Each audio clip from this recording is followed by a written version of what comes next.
social media. Tayo ang magpapanalo sa number 85 Kamanggagawa Party List. Kaya ipanalo natin, mga boss. Basa tayo ng ilang comments bago tayo magtapos, formal na magtapos sa ating meeting de avance. Boboto ko Kamanggagawa Party List. Paki-comment natin. Iboboto ko Kamanggagawa Party List. Paki-comment natin yan. Rallying cry natin sa lahat ng mga kamanggagawa. Kung kayo ay naniniwala na dapat mabuwag na ang provincial rate. Kung kayo ay naniniwala na dapat itaas ang kalidad ng buhay ng mga manggagawa. Kung kayo ay naniniwala na dapat masugpo ang korupsyon at mga sanhi ng kahirapan ng buhay ng mga manggagawa at ordinaryong Pilipino sa likod ng balota, ikatlong kolum, number 85, Kamanggagawa Party List.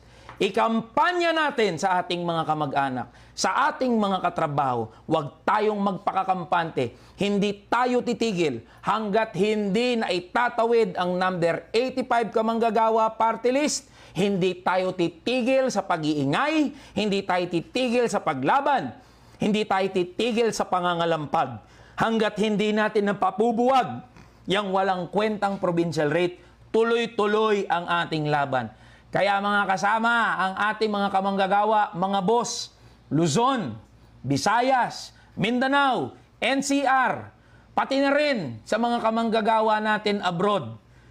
Samahan po ninyo ako sa laban na ito. Ipanalo natin ang number 85 Kamanggagawa Party List. Iboboto ko ang number 85 Kamanggagawa. Iboboto ko ang number 85 Kamanggagawa Party List. I-comment natin at isigaw natin, 85! 85! 85! Ano ang party list natin? 85! 85! 85 Kamanggagawa Party List.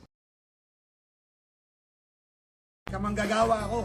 Kamanggagawa kami. Kamanggagawa ako. Kamanggagawa ako. Kamanggagawa ako. Kamanggagawa kami! Kamanggagawa ako. Kamanggagawa ako. Kamanggagawa kami! Kamanggagawa kami.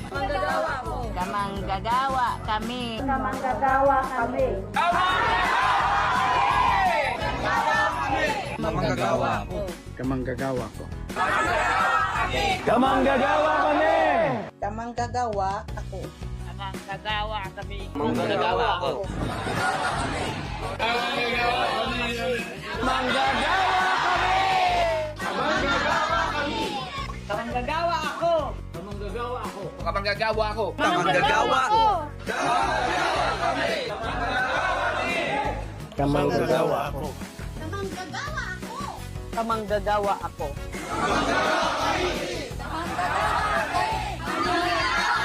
Kamanggagawa ako. Kamanggagawa ako. Kamanggagawa ako. Kamanggagawa ako. Kamanggagawa ako. Kamanggagawa ako. Kamanggagawa kami. Kamanggagawa kami. Kamanggagawa ako.